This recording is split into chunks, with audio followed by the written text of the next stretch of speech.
Very good evening, all of you. Hope you all are doing well. Let's start with today's session. In the last session, I guess we completed with shift operators, right? We discussed shift operator, then compound assignment shift operator, right? Some examples we discussed, then some trace output questions also, one or two. Now, one more operator is remaining that will finish up today, and then we will see some more trace output questions. And then we will write some basic programs before moving to control flow. Okay. So one category is still remaining, that is miscellaneous operators. You can call it as miscellaneous operator or other operator remaining. There are three in this.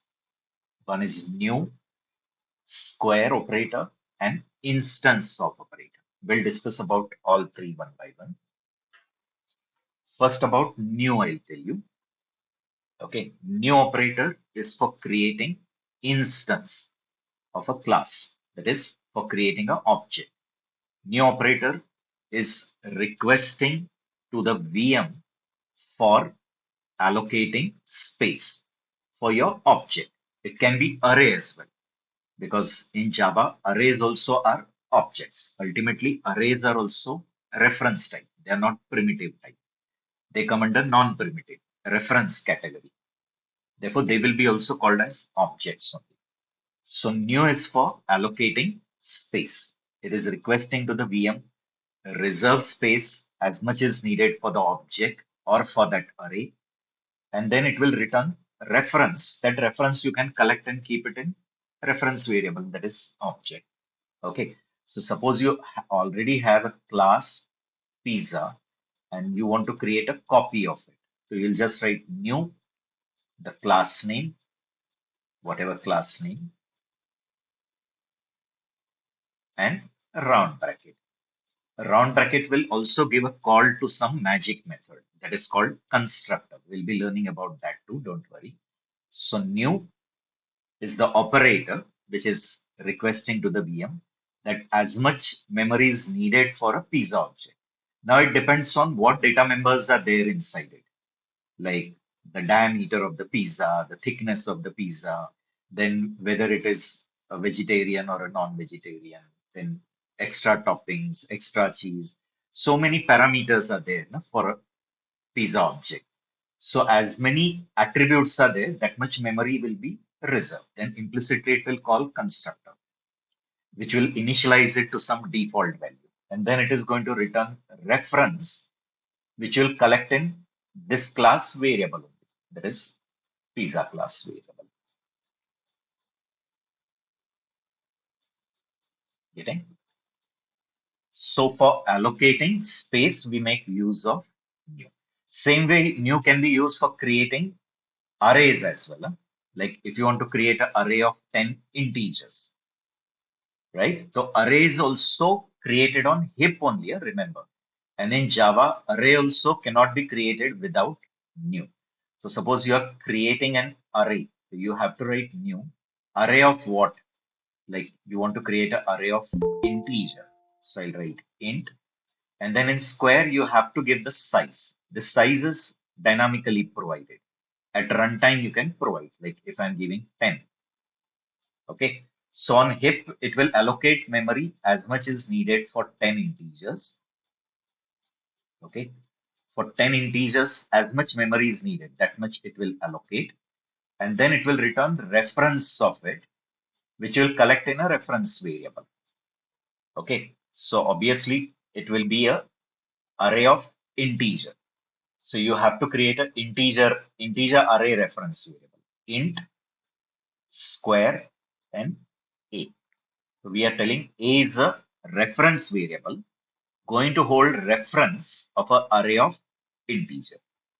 And that integer array is created using new. Same way you can create an array of pizza objects also. Means one pizza object, second pizza object, many pizza objects, and their references you are keeping in an array. And that array also you can dynamically create. Getting? So here when you're writing a new int, there you can write new pizza, square bracket 10. But remember, 10 copies are not created, only 10 references are created. Means it will just create an array where 10 object references can be kept. Actual objects you have to again one by one create it using this way. New pizza round bracket. Store the reference. New pizza store the reference. Getting? So one by one we will learn all that. Now just remember new is for allocating space for your object, for the array. Okay. Then square is a array operator only. Square is only associated with array. One, when you want to allocate space for array, that time to give the size of the array, we make use of square. Then you want to declare that this is an array variable, that time also we use square. And third, when you want to store the value or you want to access the value, that time also you make use of square. So three purposes are there of square, I'll tell you. One purpose, as I said, when you want to declare that it is an array, integer a square. Square you can write before, after, doesn't matter. So at the time of declaration, you're telling that a is a variable which is going to hold reference of an array of integers. So you want to tell that a is a array variable. You have to write square. Now you have to allocate the space for array. So that you allocate using new, then the type of the array, and this is actually not type of the array. This is the type of the elements in that array. In reality, what the elements are there in that array, its data type is integer, and then square size. Getting? So it will allocate 10 integer space. As much space is needed for 10 integers, that much it will allocate on heap. And the reference is returned, and that reference you store in A. A will contain the reference of it. Getting? Just to show you pictorially on the heap, 10 integer space is created. As much space is needed for 10 integers. And the reference is returned, which we collect in that reference variable A. So A reference variable will be on the stack, but the actual 10 integers, the 10 integers which are in that array, the space for that 10 integers is on the heap, and the reference of that whole array is kept in your reference variable. So here to do the declaration that it is an array variable, to give the size of the array at the time of instantiation, we make square. And later, if you want to store the value, access the value, like at ith place, I want to store some value x, or whatever value is at the jth place, I want to copy in y. Here, what will happen? In the array, it will go at ith place and store x over there. Here, it will go at jth place, retrieve the value at jth place, and store in y. So for all this, we make use of square. So one purpose of square is for declaration of an array. Second square is for instantiation, for creating the array variable. That time you have to give the size, how many elements will be there in that array. And when you want to access or store the value, when you want to store the value or you want to access the value, get it? So that time we use square. Okay. So first square, it is storing the value. Second square, it is retrieving the value. I hope it is clear to you. And then the third operator is there, that is instance of. Remember, instance of is a binary operator.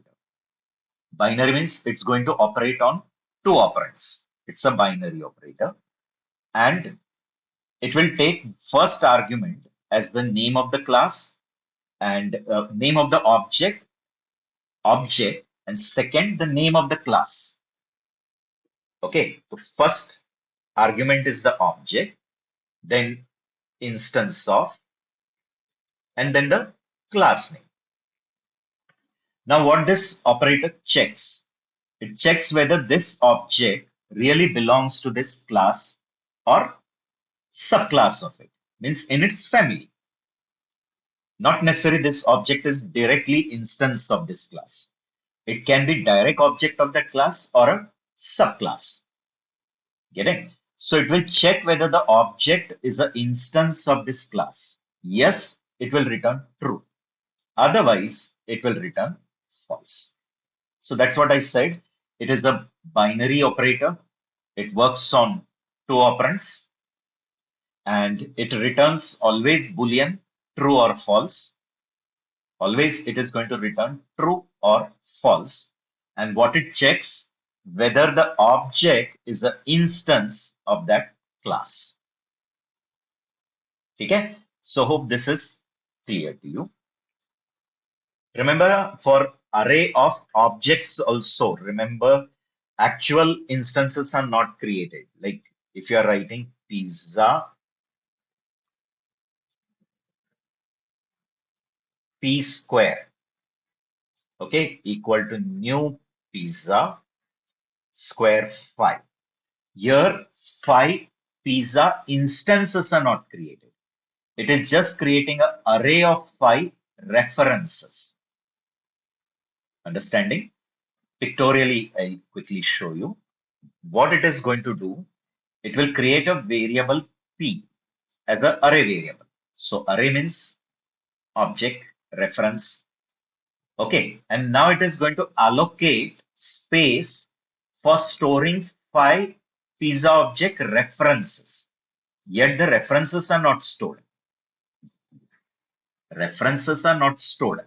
It is just creating a space to store 5 object references. And default null, null, null, null will be there. Don't worry, we will be learning a separate topic on array. So when we'll come to array topic, again I'll be telling you in detail everything. Now just related to this square, I have to tell you. So everywhere null, null, null, null will be there. And then the array reference is coming. Then one by one, you have to instantiate pizza object like this. See, when you'll write P of I equal to new pizza, and here you have to write round bracket. Okay. So now actually it is going to instantiate one pizza object. Means as much memory is needed for one pizza object. Its thick diameter, its thickness, then extra cheese, yes or no, veg, yes or no, whatever. Okay, so total memory is allocated and then the reference is stored. So this way, one more pizza object store, one more pizza object that. Okay, so this thing what I have done, it is not actually instantiating 5 pizza object. It is just creating an array of 5 pizza references. Yet the references are not stored. In that array, everywhere null, null, null is there. Later, you have to write like this. P of I equal to new pizza round bracket. When we do round bracket, then only the copy of pizza is created. Constructor is called, and the reference of that object is stored in the ith place of your array. Okay. So I hope all the three operators are clear to you guys, right? Just quick Yes, confirmation. sir. So first operator is for allocating space for an array, for an object. Square is for declaring array, for instantiating array, for giving the size of that array at the time of instantiation, for accessing the array elements. And third is the Boolean operator, binary operator, Boolean operator. It checks whether the object is the instance of some class. If it is a member of that class, true. If it is not member of the class, it will return false. Okay. See here. So the new operator is used to create objects. That is instances of classes and arrays. Means when you want to create a copy of an array or copy of a class, class pizza is there, but I want to create a copy of that class. Class cat is there, but money and kitty are two copies of that class cat. Okay. Then it is used with the constructor call to instantiate classes and with square notation to create arrays. When to use it? When you're creating an object. So when I write pizza, round bracket. When you say round bracket means implicitly it is going to call constructor, okay, which will do the initialization work. And when you're creating an array, that time also we make use of new. Okay, but that time we have to use square also along with it. Getting? Then if you want to create anonymous arrays, anonymous classes, now you'll say what are these? They are objects without name. Sometimes directly you want to pass an object or an array to some method. Like if I'm having a method foo. So what I'm doing is here only I'm creating an array, new int square 5. So what it is doing, it is creating an array of 5 integers, but we are not holding the reference. So what is happening? The array of 5 integers is getting created, but directly the reference is passed to this foo. So whatever parameter is there to that foo, it will receive it. Somewhere you might have written foo and you have defined that foo. So to foo, there will be some parameter. So in that parameter, the reference is copied. This array reference is copied in that parameter. Okay. Same way, you are creating an object, but you are not holding the reference. Directly, you are passing to some method. So that time we call it as anonymous. Anonymous means without name. Example you see. You have made use of new for creating a copy of a pizza class. So one copy of a pizza class is created, constructor called, the reference is returned, and that you have stored in one pizza. One pizza is the reference variable. Okay, to create an instance of pizza class. Then comes square notation. I told you square for three purposes. One for array declaration, one for array instantiation, and third to access the elements. Okay, so square notation is used to declare the array, to instantiate the array. Instantiate array means only construct the array, and to access the array elements. Okay, now in this example, you can see all the three applications are there. See here. First, you're creating an array of integer. So declaring you have used square. For instantiating, you are using square.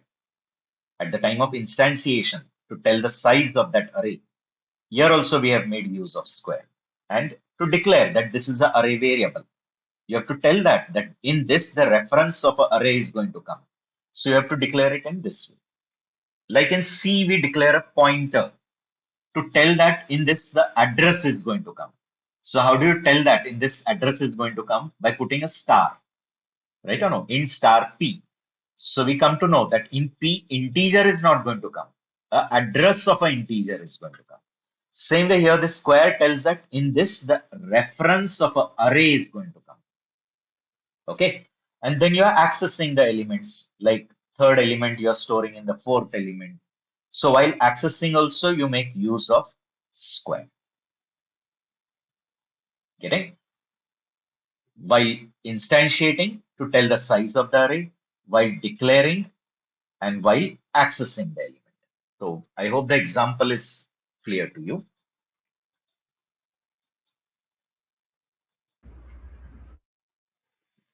And then we have the third operator, that is instance of.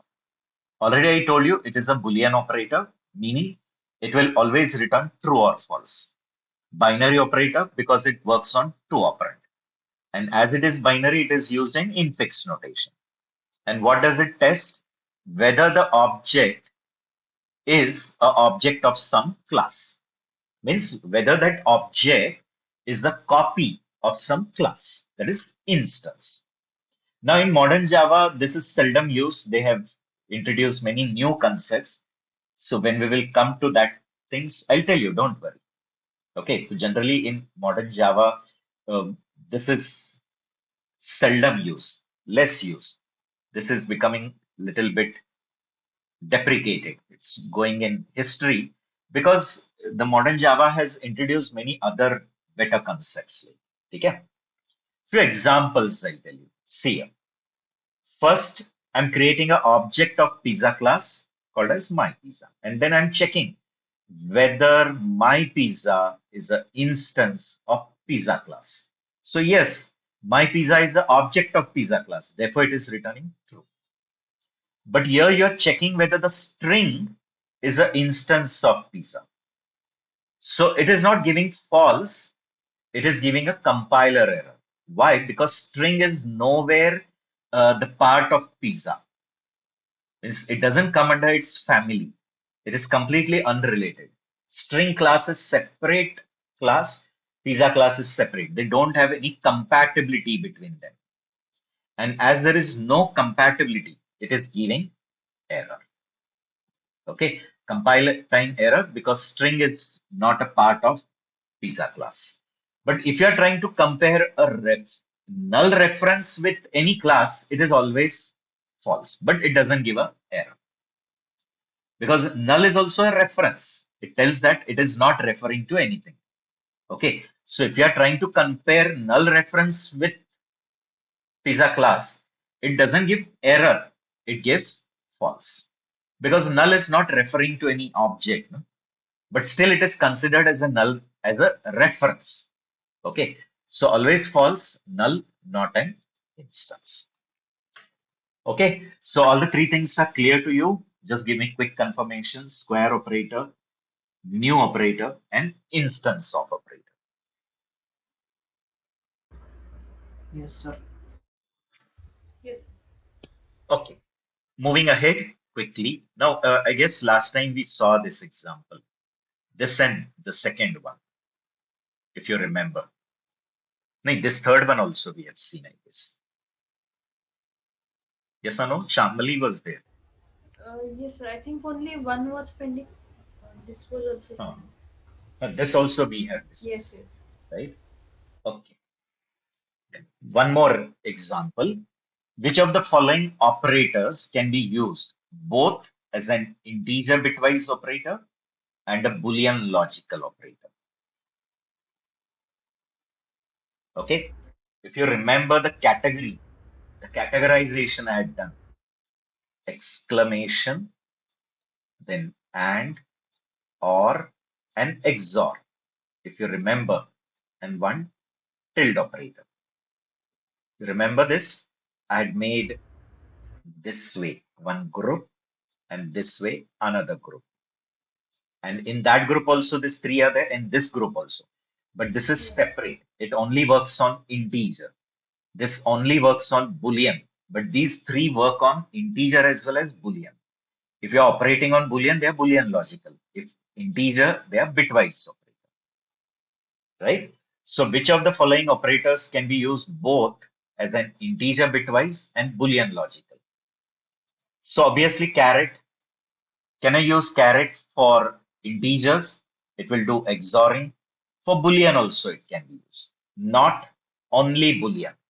And both integer also and Boolean also. Or integer also Boolean. Tilde only integer. Tilde is only integer. Okay. So these three are the one which we can use for what purpose? For both bitwise operator also and Boolean logical also. Okay. Then, given these declarations, which of the following expressions are valid? Let's see. Is the first one valid? Byte into 2, and you're storing in a short variable. First of all, tell me what will be byte into 2 result data type. I'm not asking you the answer. What is b into 2? That answer I'm not asking. I'm asking the data type of that result. Can anyone tell Right. me? Think again. If you remember arithmetic operator, then in arithmetic operator, I've given you the table. I've given you a table that every arithmetic operation gives you minimum integer result, then long, then float, and then double. Huh. Yes. I've told you also, when I took arithmetic operator, I told you that when none of the operand is float, double, or long, then the answer is integer. Integer. integer, Yes. Means in Java, if you do byte plus byte, then also answer is Integer. integer. And we have shown it also. It gives you an incompatible type error, possible lossy conversion from int to byte. I've taken some examples also. You forget it. Why? Because you are not doing revision. That is the main problem. And revision doesn't take much time, right? 5-10 minutes, you have to just go through the notebook, whatever the necessary criteria is, you have to attend the session every day, right or no? That is the main thing. You don't attend the session once in a blue moon, you come. If you have attended the session regularly, everything you have noted it, just you have to go through that, you have to turn the pages and go through it. Yes or no? The rules are there. When I took arithmetic operator, I gave you one table also that the result is integer if none of them is float, double, long. The result is long if none of them is float or double, but at least one is long. The result is float when no one is double, but at least one is double. And the result is double if at least one is double. Proper systematic table I have given. You forget it.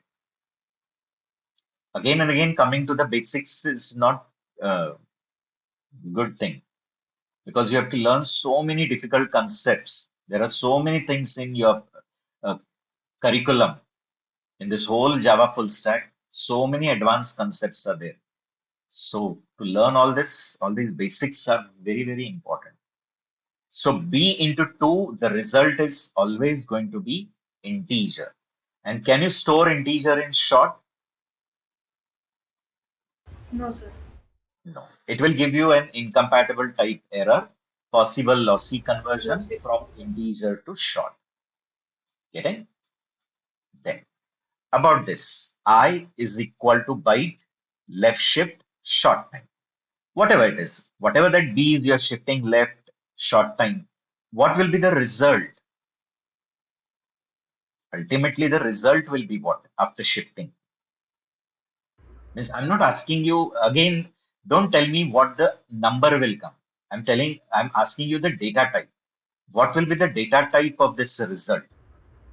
integer, Integer. Getting? Though it is a byte, but it will be promoted to integer only. So the result is integer and you're trying to store it in integer. Doesn't matter. No problem. It will store. Then what about this? B left shift S time and store the result in B. Is there some speciality of compound shift operator? What does compound shift operator? What is the auto, speciality? automatic narrowing, Very good. Clear? Very good. That is the rule. If you are writing like this, B is equal to B, left shift S time. Then in that case, what will happen? It will sure give you error.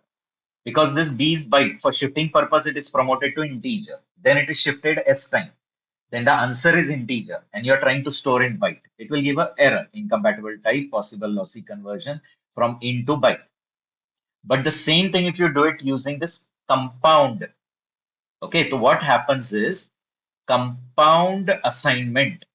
Let it be compound arithmetic assignment, compound bitwise assignment, compound shift assignment. All these operators have a speciality that they do implicit narrowing. Getting? This will happen. B left shift S. So it is going to shift B left side S time. So for doing shifting, it will promote B. That is for sure. Then it will shift it S time. You'll get a result as integer. And whatever answer you have got is casted to T, where T is the data type of B. And then the casted result is stored. Getting? Therefore, no error. It will work. Right? So here the T will be what? Byte. On its own, it is going to cast it to byte. Understanding? Then what about C equal to C plus B? Will it work?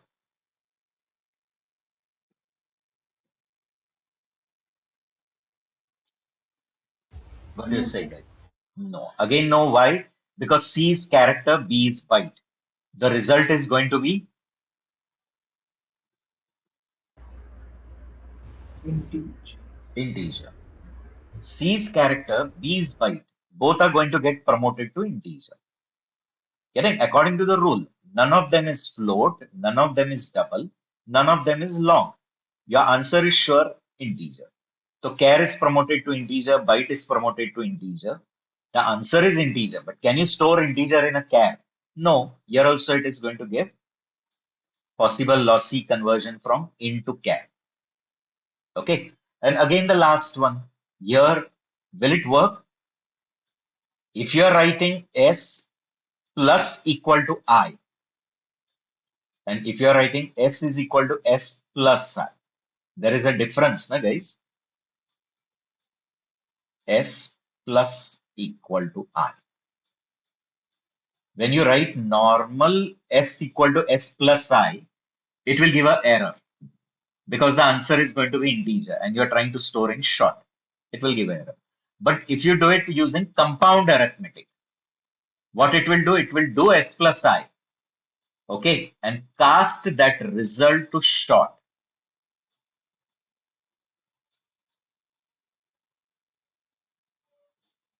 right? On its own, it is going to cast it to short because it is compound arithmetic. Okay? So all the three things are legal. I hope clear to you. Done?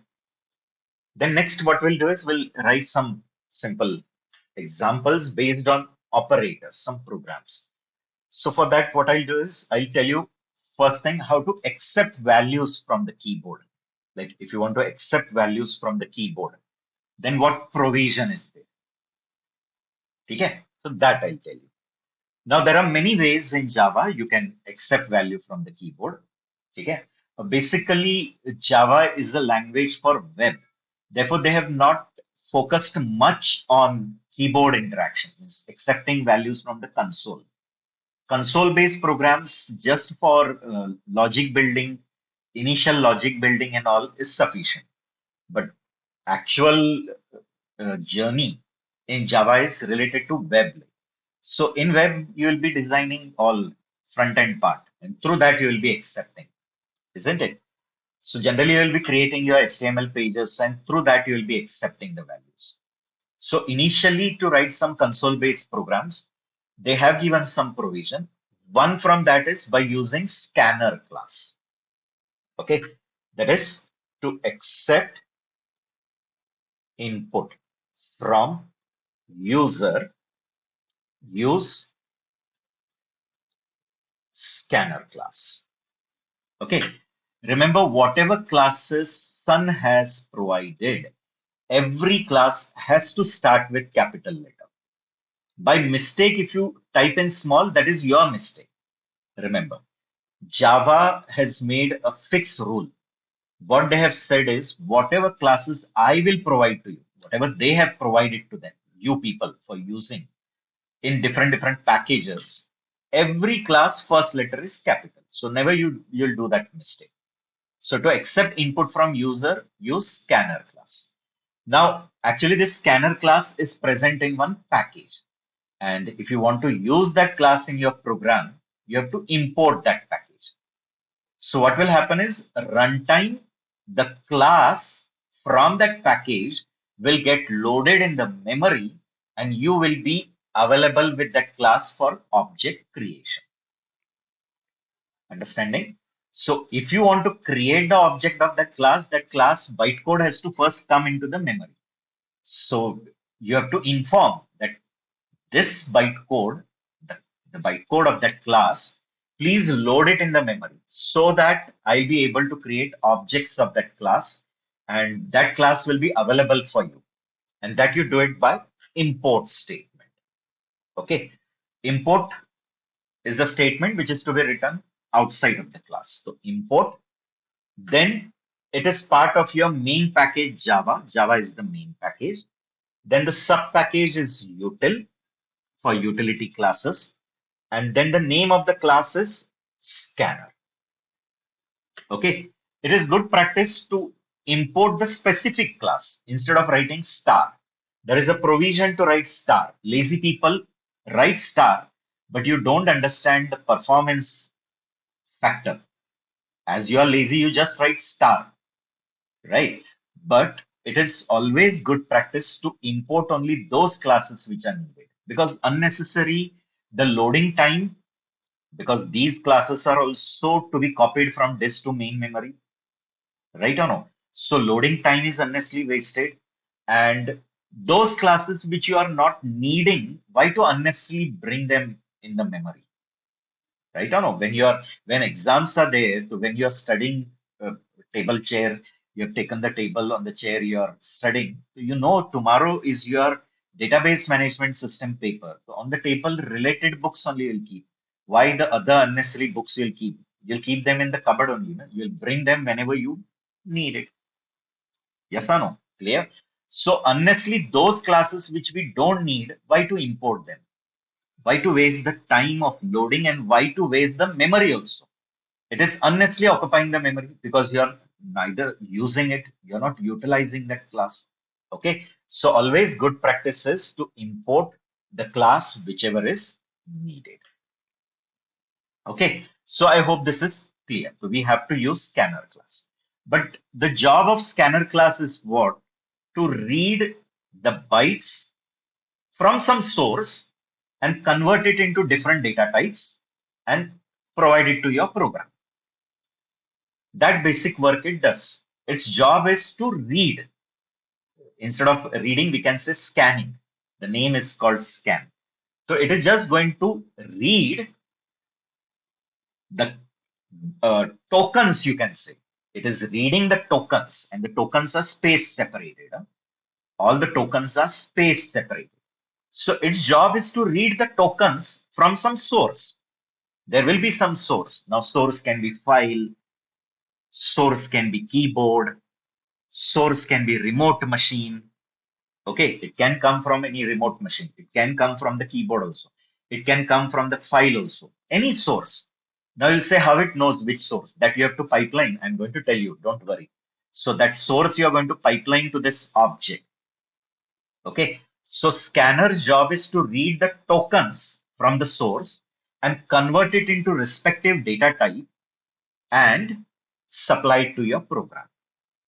It will bring and give it to your program. Your program will collect in its local variable and do the work on it. Now, first task is you have to create an object of it. Okay, so how I create an object? By creating variable of it. Scanner SC. SC is a variable of scanner. But remember, SC is a variable of a user defined type. Scanner is not primitive type. Is it from that 8 primitives? No. Byte, short, int, long, float, double, char, boolean. Is it from that? No. So anything other than that 8 primitive, anything other than 8 primitive will be a non-primitive according to Java. And non-primitive means object. Object means reference. That is the rule. So SC is a reference variable. It is the object of scanner. In this, the reference is going to come. And who is going to provide you the reference? New operator. Just now, just few minutes back, we have discussed. Using new, we create a copy, right? So I have to write new, then scanner. Which object you want to create? Object of scanner class. So new is requesting to the VM that please allocate space as much is needed for a scanner object. Now its constructor is getting called. Okay, you're the constructor. But to that constructor, you have to supply the source. There will be one source which is reading the information from different place.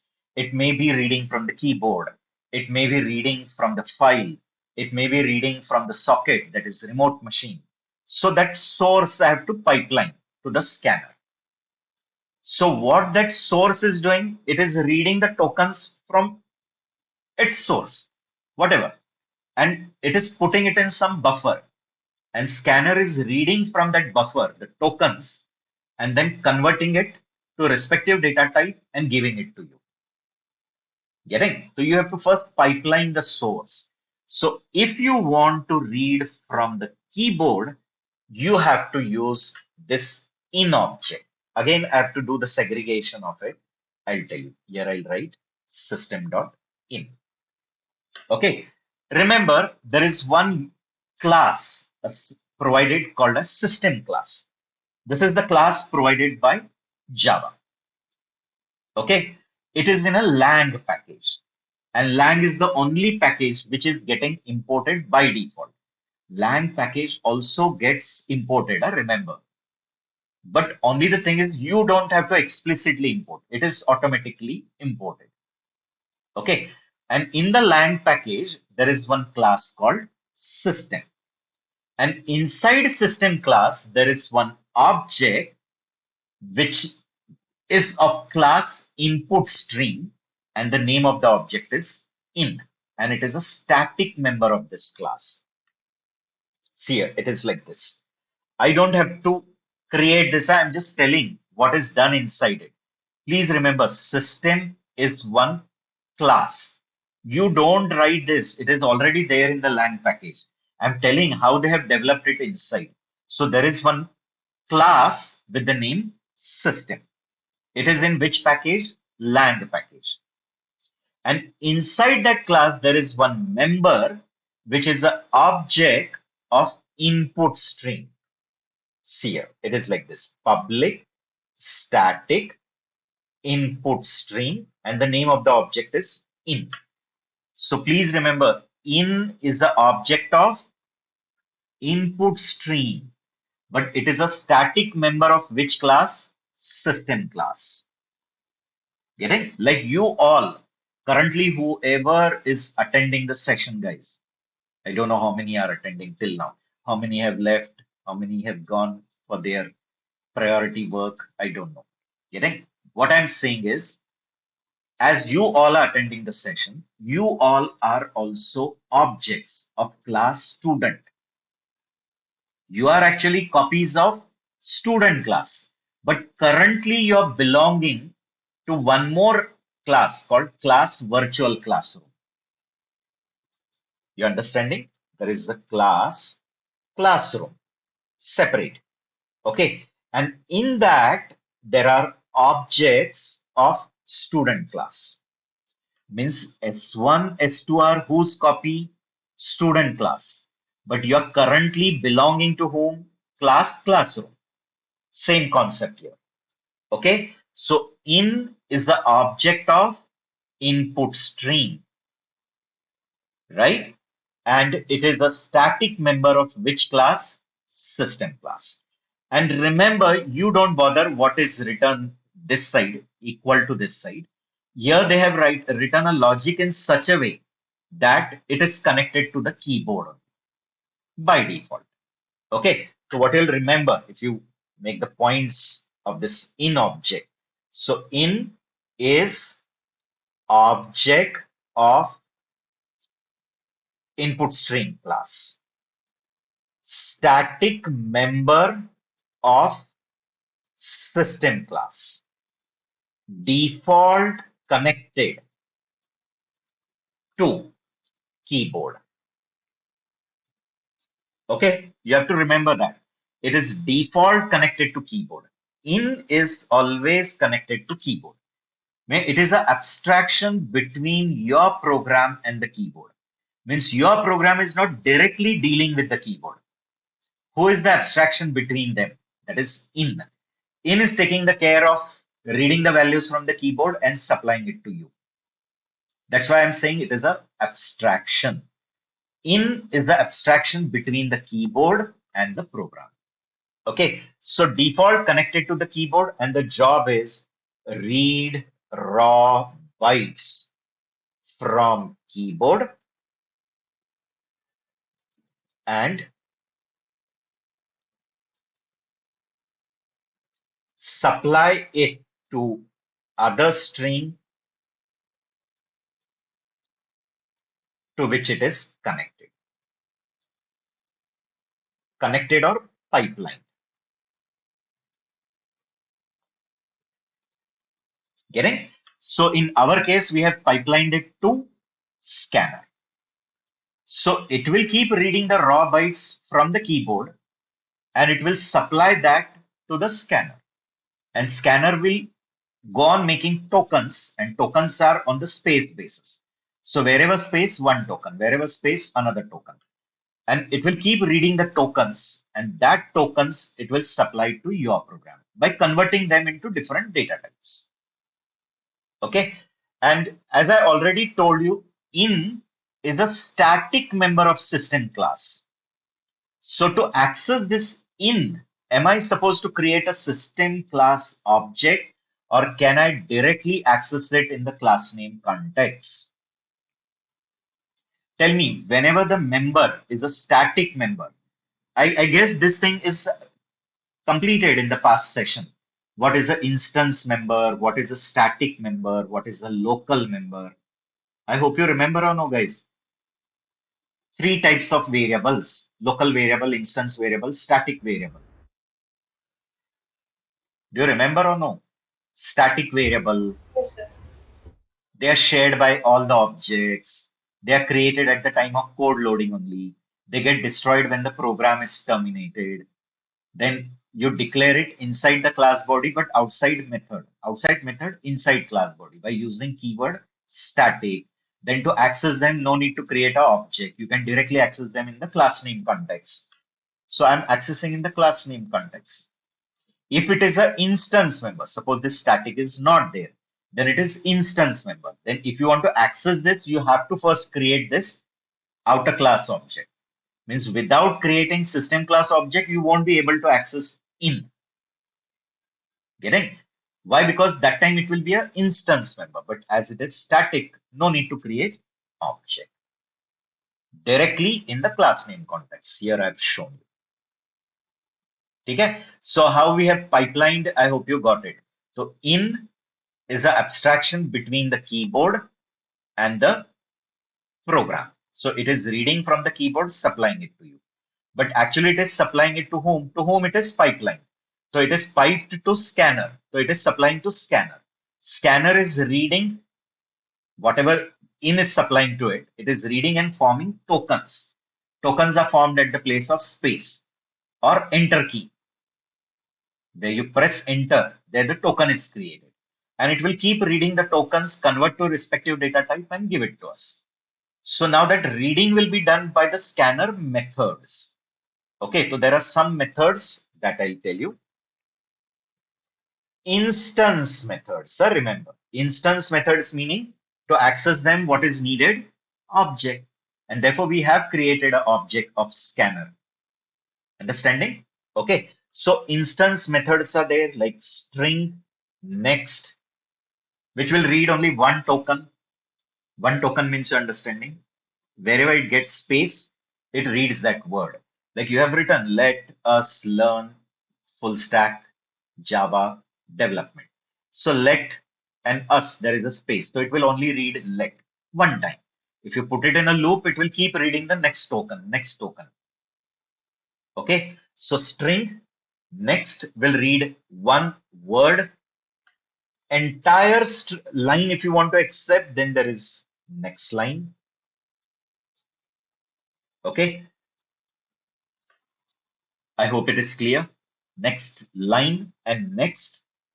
If you want to read the token, but bring it in the program in an integer form, then we have next int.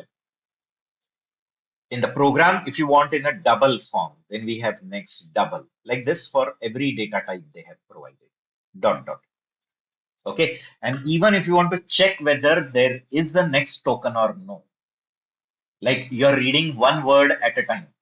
So next you call one word. Again you call next word one word. So till when you will do this? So you can keep checking every time in a loop. So there is one method called has next, which keeps telling you true or false. So if there is more tokens in the buffer, it will return true. If there are no more tokens, it will return false. Okay, so that also you can make use of. Okay, so all the things are clear to you. Now, collectively, I'll tell you how you will do the entire work. As I said, now you will be creating an object of scanner, creating the instance of it, and to that you are piping system.in. Okay. And then if you want to read an integer, you'll write sc.next int. Okay. You want to read a complete string, you'll write sc.next line. Getting? Only one thing is there. Whenever you read any numeric value, numeric, like integer or a float or a double, whenever you accept an integer value, that enter key which you have hit, that is still there in the buffer.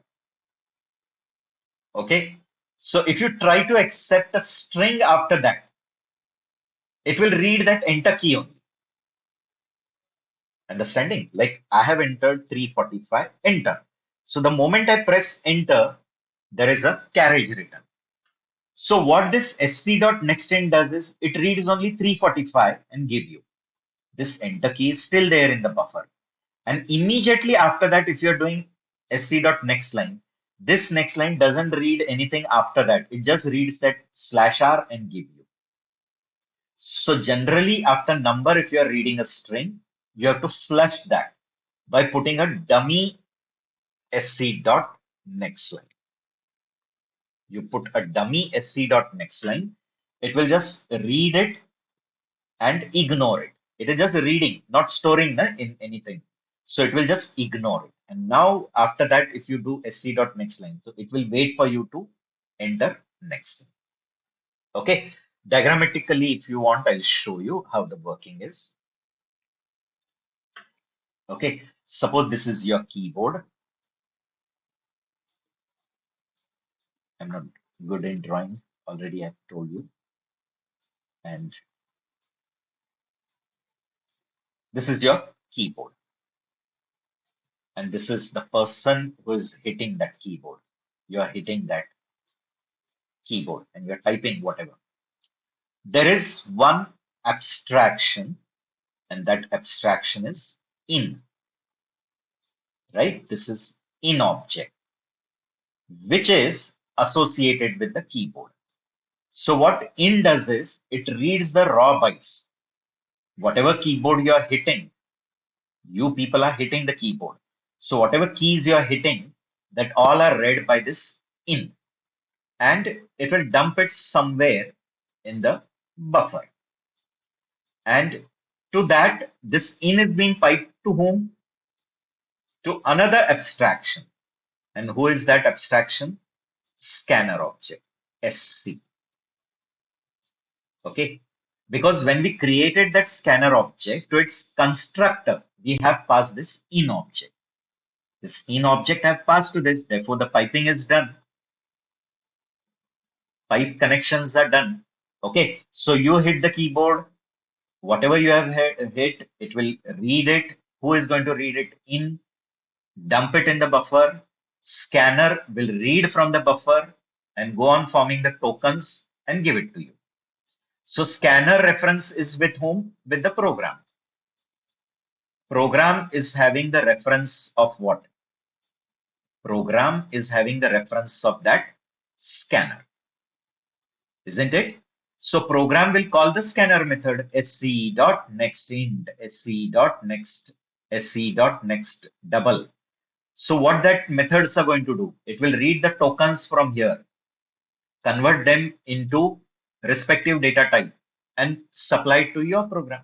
And your program will use them for further calculations and decisions and whatever. Okay. So I hope it is clear, guys. Just give me confirmation so that I'll show you one example where we will make use of this scanner object. Yes, sir. Sure.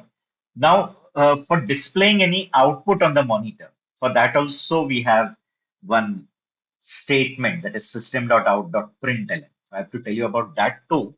Okay. So I'll tell you that. Before that, we'll just take one simple example and then I'll tell you about that too. Now we will assume Like in C, we have printf, like in C++, we have cout, like in Python, we have print, right or no? In JavaScript, we have document.write or console.log. Every language gives its own output statement. The same way in Java also, we have an output statement. We'll learn about that. Before that, what you can do is you can write one simple program. You can do it in VS Code also. If you have VS Code, you can do it in VS Code. No, so next time I'll show you installing Eclipse and we will do it in Eclipse. No problem. So we will install one IDE, a proper IDE, and in that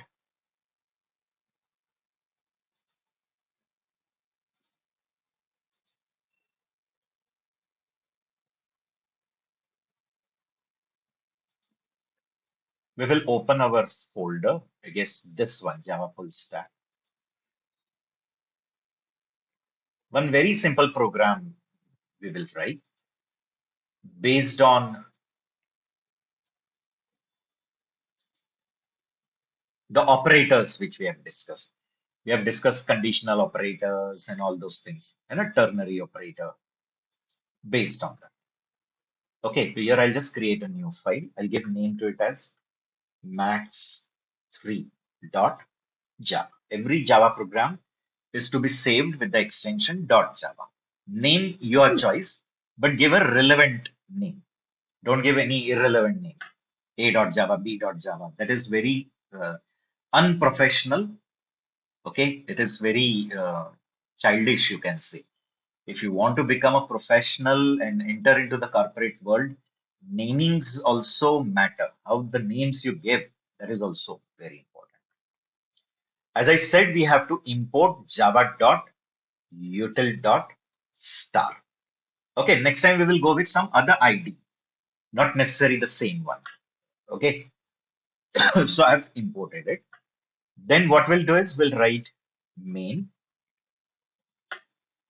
First, we'll create an object of scanner, scanner sc equal to new scanner and system dot in. I hope it is clear. Yes or no, guys? So in is the object of which class? Can anyone tell me quickly? In is the object of Input stream. input string. It is the object of input string. But it is a member of which class? It is a static member of which class? System class. System class. As it is a static member, to access it, you don't have to create object of system. You can directly access it in the class name context. That's what we are doing. And then what is its primary work? What is its main responsibility? To convert tokens. No, that is the job of scanner. I'm talking about in. To take the input from Loudly, loudly. to take the input from keyboard. It will read raw bytes Ah, from the yeah, keyboard. read. Whatever you are typing from the keyboard, everything is in the byte sequence. So it will just read that raw bytes from the keyboard and supply it to that object to whom it is connected. So currently in is piped to scanner, therefore it will supply to scanner, right or no? And what is the job of scanner? Which he said, read the tokens, convert them into respective data type and supply to program.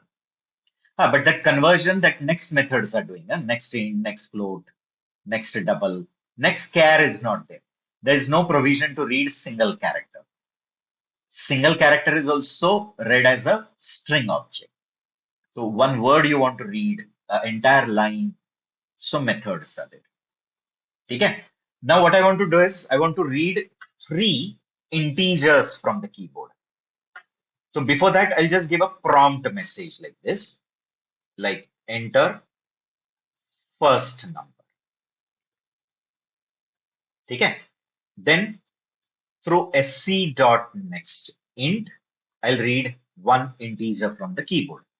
Similarly, I'm going to read system dot out dot println, enter second number.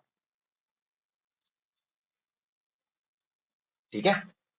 Integer a, sorry, in the second sc dot next int, and system dot out dot println, enter third number. Okay, and that I'll store it in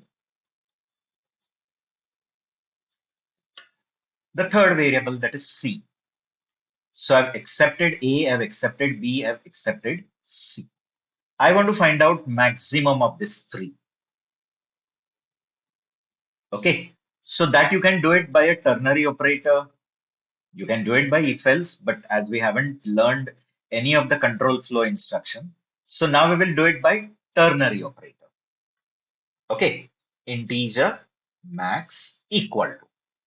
First, I'll check whether a is greater than b. If it is true, a is greater than b, then one part. And if it is not, then other part. Okay. First, what I'm checking whether a is greater than b, right? If a is greater than b, then in this, I'll check whether a is greater than c as well. And if a is not greater than b, then I'll just compare b and c. Okay. So in the first bracket, I'm going to check whether a is greater than c. True, a is maximum, otherwise c is maximum. Do you agree? Already a is greater than b, therefore it has come inside. Now you're checking whether a is greater than c. So a is greater than both now. Already it is greater than b, it is also greater than c. So a is maximum. Otherwise, who is maximum? Otherwise, c is maximum. C. Like here, if we have 10, 5, and 50. So is 10 greater than 4? Yes. Therefore, it comes inside. But is 10 greater than 50? No. Therefore, 50 is maximum. Okay. But suppose we have 2, 3, 6 like this. So is 2 greater than 3? No. So it will directly come to this bracket. And now in that, check between B and C. Okay. So I'm just going to check whether B is greater than C. True. B is maximum. Otherwise C. Now max you have got. You have to just display that max. So I'll display it like this: system dot out dot println max equal to plus max. Can we do concatenation like this? I am not introducing anything new. Whatever we have studied in the past, based on that, I'm telling. In past, we have seen string concatenation operator. So if one is a string and if one is a primitive, the primitive is automatically converted to string and the concatenation takes place. Okay. Now we will just try to run it. Okay. So to run it, you have to go on terminal. See here, terminal, new terminal.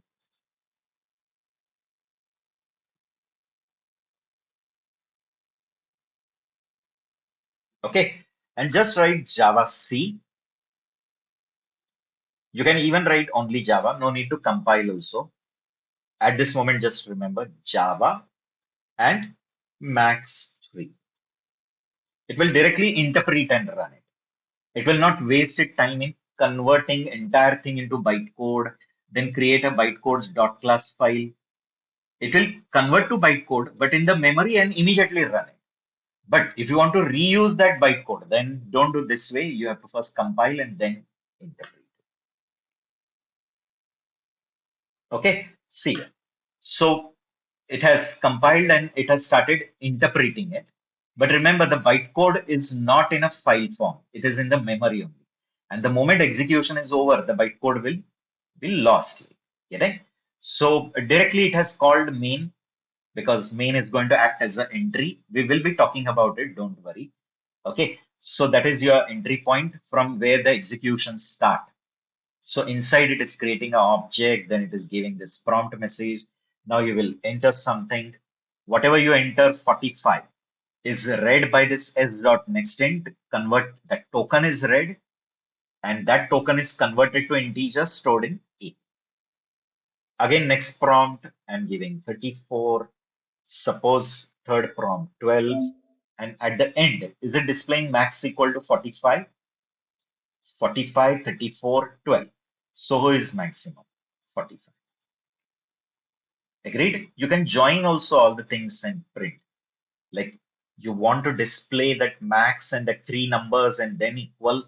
But a bad practice of doing too much concatenation, because as many as much more concatenation, it is going to create that many temporary objects and it is wasting your memory.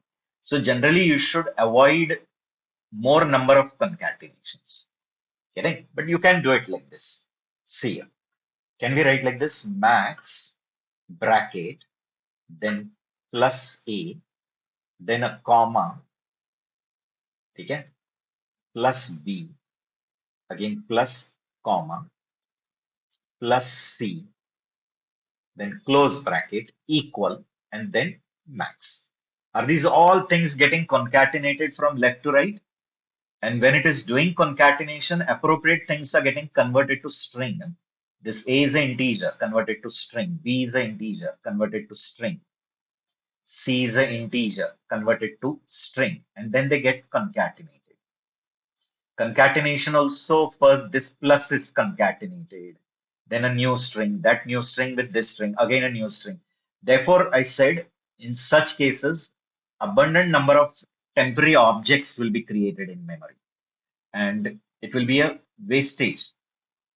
Lot of temporary objects are created. Therefore, it is good practice not to do it. Don't do such concatenations. Then you'll say, then what is the option? There are other formatting methods also, like printf. So you can use that. Okay. See, again, like 67, 33, 34, 100, whatever. But now in the output, is it concatenating everything? This max bracket, one string, then a number which is converted to string, then comma space, a string. So all these strings are joined and you get this answer.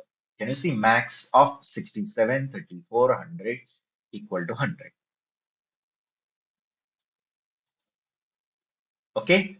So if this part is clear, just give me quick confirmation.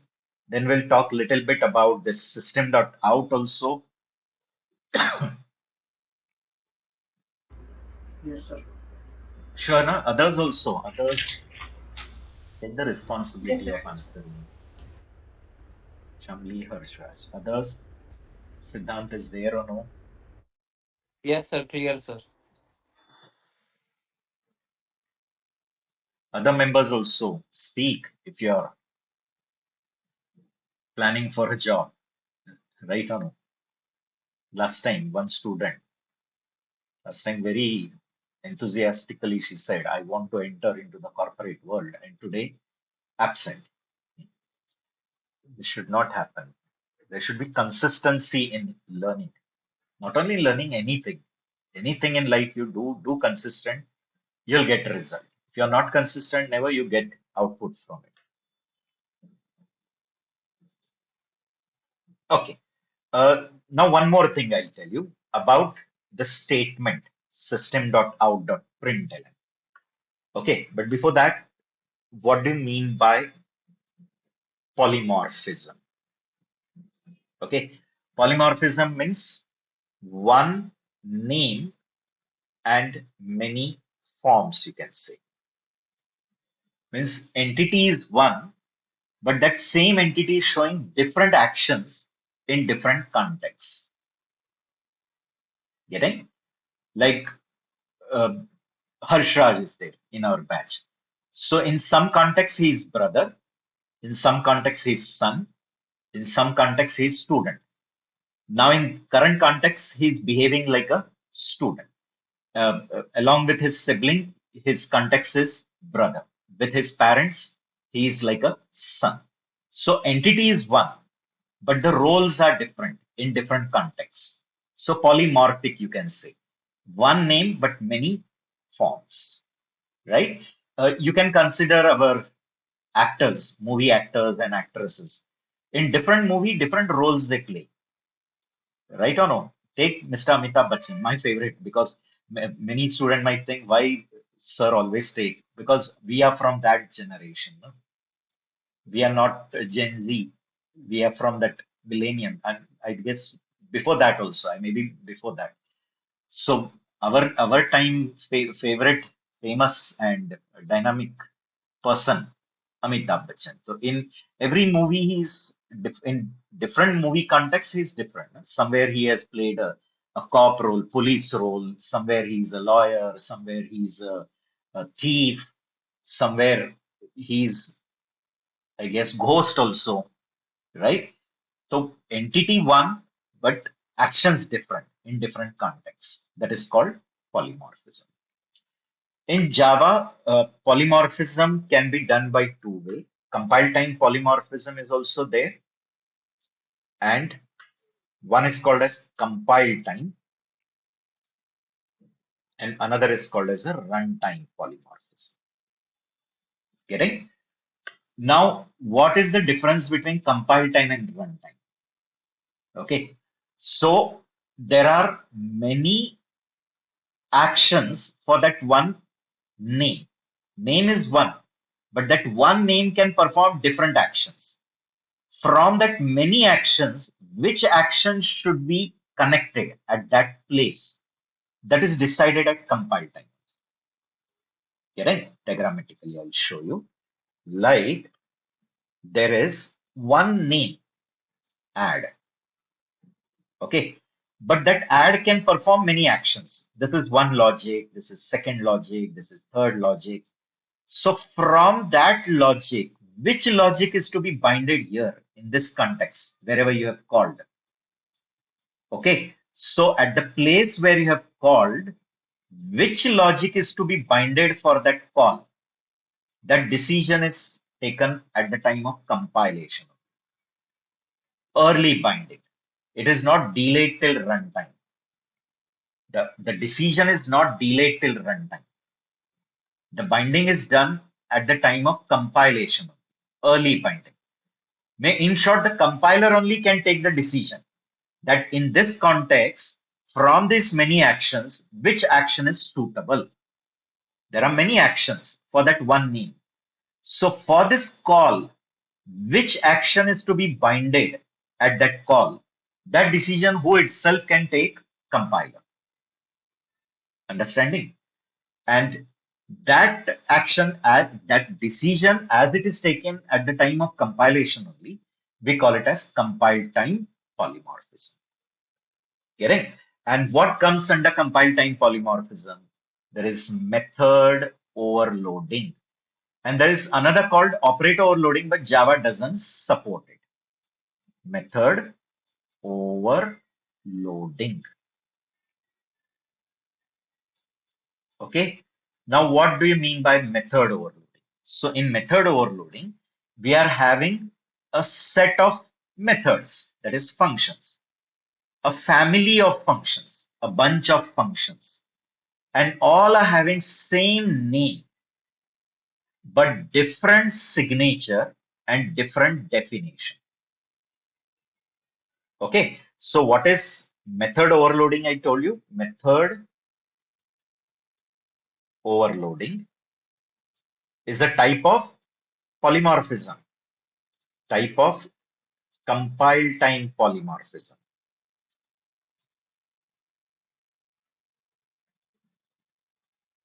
Okay, now in this, what are done? We are creating set or family of methods with same name. Okay, and different signature. In some languages, they call it as prototype. Instead of signature, they call prototype. Those who know C, C++, they we used to call prototype. Here we call it as signature. Literature change, conceptually same. So set or family of methods with same name and different signature, different definition.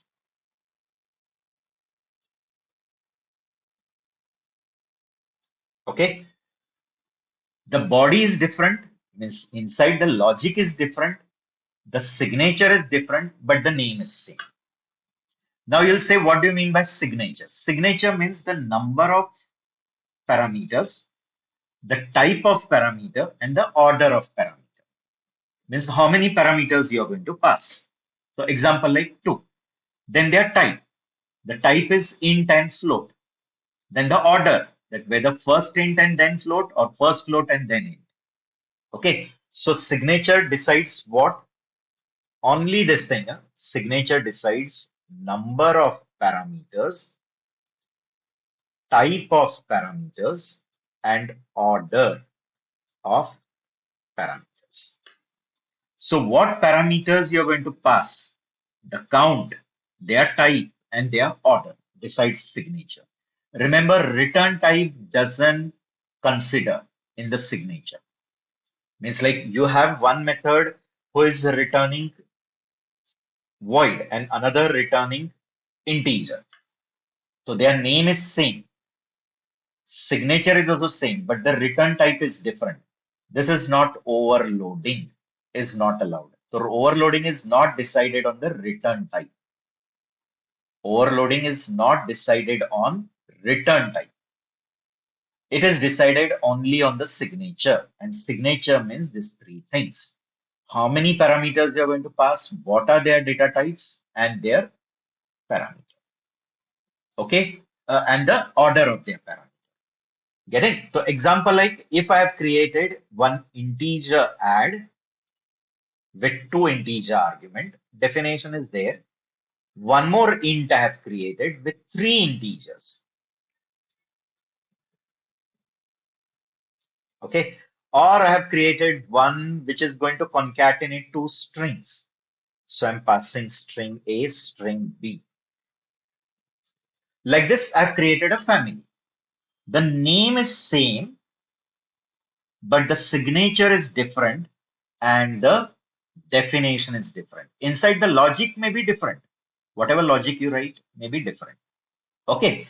Now the family is created. You're calling that method somewhere in the code. So suppose you're calling add with 5 comma 6 comma 3. So which from this family should get binded at that place of call? The binding of the call with the definition. Call with the definition. That binding is to be done. And that binding that decision is taken at what time? Compile time only, guys.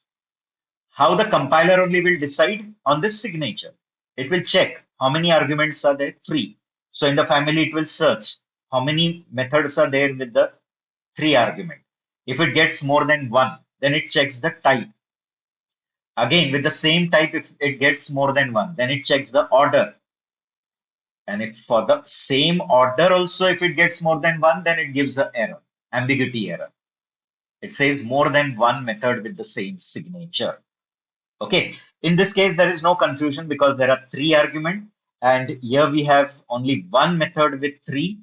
So this method will get binded at this place. Okay. Suppose you're calling add with the string Ram and with the string Sita. So it knows that from this family, which one is suitable for this call? This two string. Ram is a string, Sita is string. So two string argument method, this one. So this decision is taken at which place only, guys? At the time of compilation. The binding of the definition with the call. Which definition is to be binded with which call? That binding is not delayed till runtime. That decision happens at compile time. Therefore, it is called early binding or compile time binding or a compile time polymorphism. But here also there is a polymorphism. Why? Because the name is same, but the actions are different. And that action depends on this signature. Getting? Now you'll say why in between he has started this topic. So why? Because it is related to the next thing what I'm going to tell. Okay. So till here, I hope it is clear.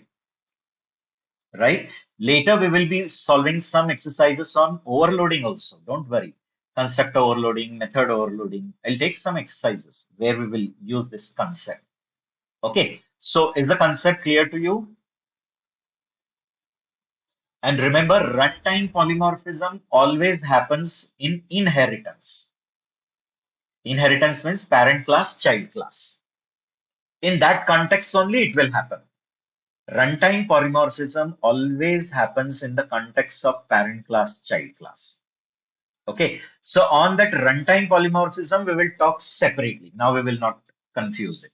Okay, when we will come to the appropriate topic called runtime polymorphism in inheritance interfaces, that time I'll tell you, don't worry.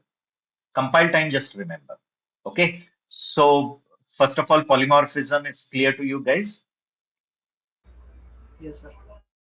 Okay, now coming to the next discussion. See here, quickly. What you have to remember that there is one class called print string.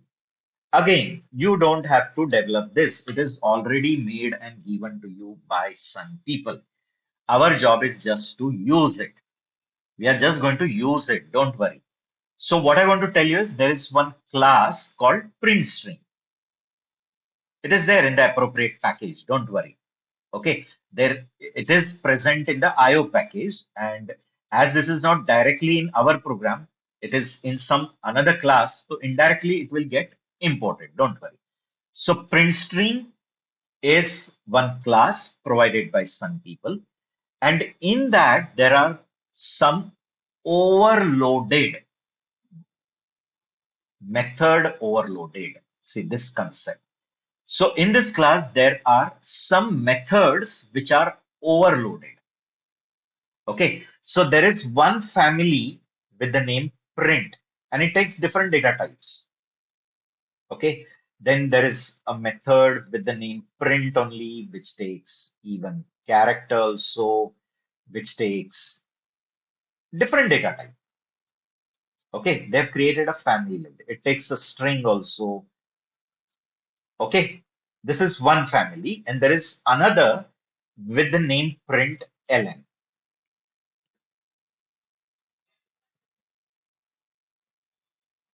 Okay, print ln, print ln, print ln.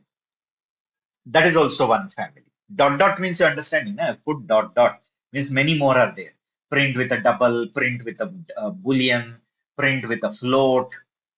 Okay, so can we say they are overloaded? Are these methods overloaded? Yes or no? Only that much confirmation you gave.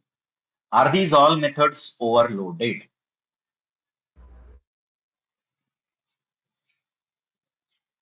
Does it take so much time to answer yes or no? Huh. Still you're thinking, means whatever I teach, you're not much confident on it. Right or no? Still, you don't have that much confidence on me कि पता नहीं क्या सिखा रहे. Hmm. When I created a Yes. background, guys, it should not take so much time to answer. Very bad. First, I created a background, so you should know it when he has told us related to polymorphism, compile time polymorphism, which is also called as method overloading. Method overloading is one type of compile time polymorphism. And then what is method overloading? A family of methods with the same name, different definition, different signature. Then which one from this family will get called? That is decided by the compiler in the context of this arguments. So it will check the number, the type, and the order, and it will match it in the family. Whichever is matching, it will bind that method with that call. Getting? So print stream is one class. In that there are overloaded methods. One family is print and one is println. The common thing of both is they take the value, what you pass to it. They have one common thing in both print also and println. Whatever you pass to it, you pass a character, a string, an integer, a float, whatever. It will take that value and send it to the standard output device. That is monitor. Its job is that. take whatever you pass and send it to monitor. How to send to monitor is developed inside. That is abstract to us. It will take care of that how to deal with the monitor. Your job is just to pass the value and the sprint will take the value sent to the monitor. Both do the same thing. Only the difference is println by default puts a new line at the end.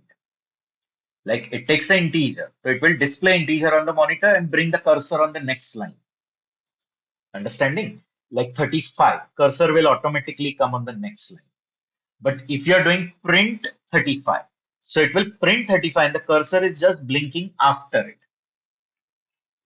The cursor has not come on the next line because it is not putting a new line at the end. Println is putting a new line at the end. That is the basic difference. But what is the similarity between both of them? Both take the value, whatever value you pass to it, it takes that value and send it to the monitor. Whatever you pass to it, it sends to the monitor. Both. Only the thing is print doesn't put a new line at the end.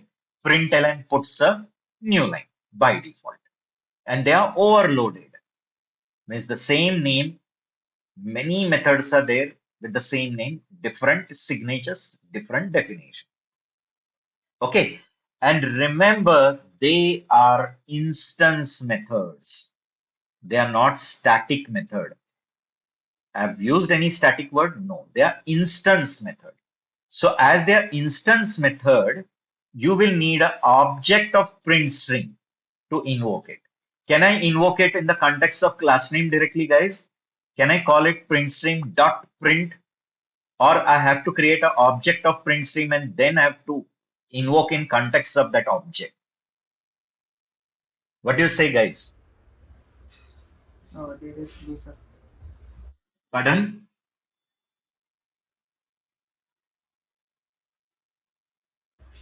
Direct access करू शकतो sir. You can directly access it, then I have to slap myself only. Because I in the virtual environment, I cannot do anything with you. So I have to slap myself only now.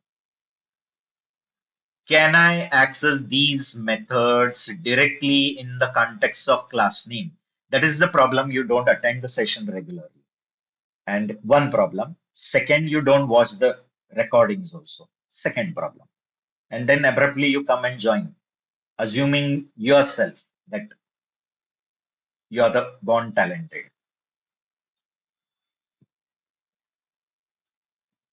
Tell me, guys, I have used any static word over here? Is any static word used over here? No. So as the word static is not there, then these methods are static method or instance method. First tell me, are they static method or they are instance method? Just answer that word, instance method or they are static method. Instance method. Then now as their instance method, can we access them directly in the class name context, or we have to create an object and then only we can access it? When we can access directly in the class name context, which we did also today, system.in I wrote, why I could access in directly in the class name context system.in, because in was a static member of system class. These all are instance member, guys. So I cannot access them directly. I have to access it via object of print string. Getting or no? Without object of print string, we cannot access these methods. So now you will say, then we have to create an object of print stream. Don't worry. There is an object of print stream also created, which is already created in your system class. Getting? Today only we saw one system class. Inside that, I had shown this public static input stream in equal to. And I told you, what is the speciality of in? In is the object of input stream, but it is by default connected to which device? Keyboard. It is by default connected to the keyboard. And in is the object of input string connected to the keyboard, but it is a static member of system class. Therefore, to access this in, am I supposed to create a system object or can I directly access in the class name context? System dot in. Same way, there is one more object which is object of print stream, and the name of that object is out. Okay, so tell me, out is the object of which class? I'm giving you a hint also. I move the mouse over there. Still, you cannot answer. Very bad. Out is the object of print stream. Okay, but it is a static member of system class. So if suppose you want to access this out, no need of system class object. You can directly write system dot out. And can out access its members? Out is the object no, of print string. Check now. Out is whose object? Print string. So can out access its members? All these instance members, print and println.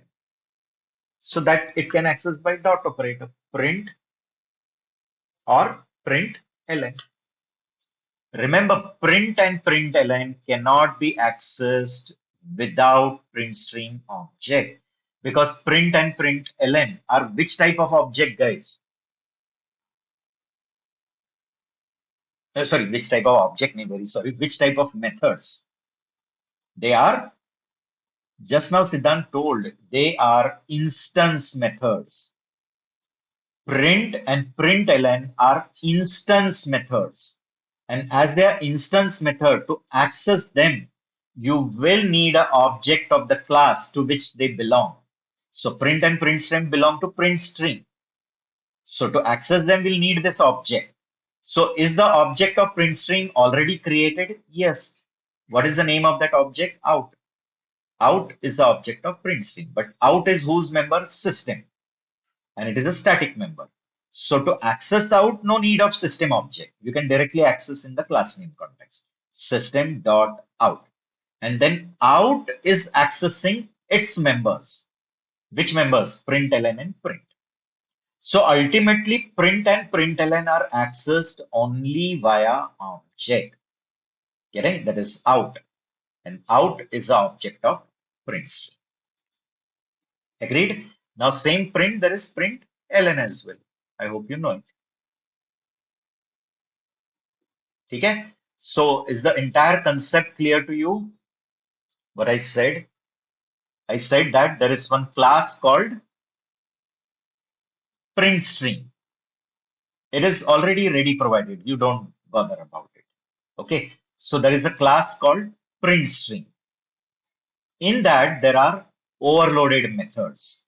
I'm saying overloaded means there is a family of methods. So one family is print family, one family is print ln family. So print family takes different data type. Print ln also takes different data type. What is the common between them? They take the input sent to monitor. Take the input sent to monitor. The difference is print just simply sends to the monitor, doesn't put extra at the end. Whereas println always puts, after displaying, it puts a new line at the end. Okay? Now both are instance method.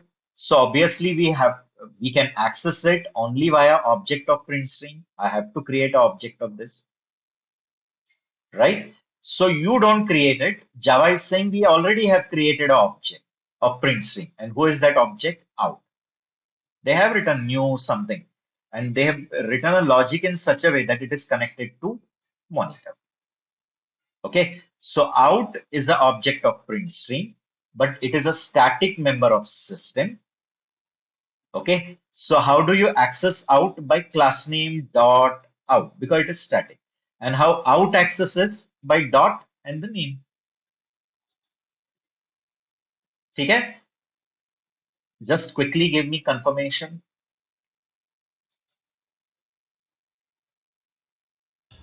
Yes, sir.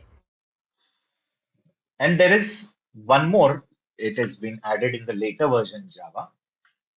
called as printf also, printf, which is exactly same like C printf, okay, which takes one string called as format string, and then it takes a list of values, okay. It can be any number of value, variable number of arguments, value 2, dot, dot, dot. Okay, this is also one more useful function. So it takes one format string and then the list of values. And now inside that format string, there are different format specifiers. Inside that, there are format specifiers. And what those format specifiers are? Percent, a placeholder. Percent is a placeholder character.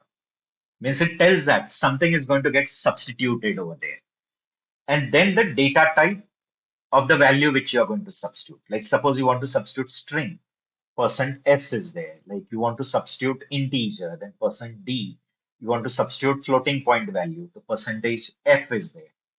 Getting integer only in hexadecimal, the percentage %x. Integer only, but in octal, percentage %o. Different format specifiers are there. So you can use that format specifiers inside that format string. 1:1 correspondence is there. First value will be substituted at first format specifier, second value at second format specifier, third value at third format specifier, that way.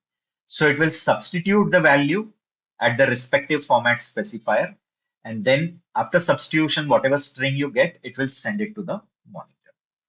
Getting? So example, like in this program, instead of doing this concatenation, okay, I'll put a comment over here. And the same printing, I'll do it with printf.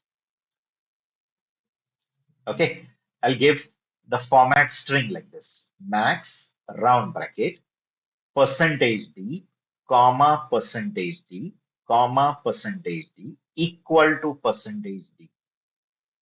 Okay, this is my format string, and inside that format string there are format specifiers: percent d, percent d, percent d. Okay, so I'll substitute A in place of first person D, B in place of second, C in place of third, and max the answer which we have computed in the last case.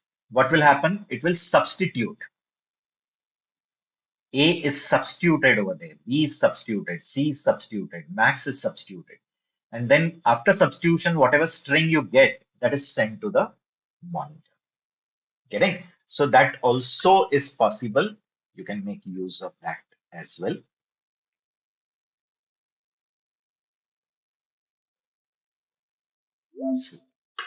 Still, is it substituting? In place of A, it has substituted A. In place of person D, A. Then second person D, B. Third person. Why D I've used? Because they are integers. If they are floating point, then use percent %f. If they are string, use percentage %s. Okay. So all these things are clear. So in the next session, we will solve some exercises based on them. Then we will move to the concept of control flow and all. We'll learn if else, while loop, switch case, and all those things. Okay. So for today, we will take a pause over here because I have a connected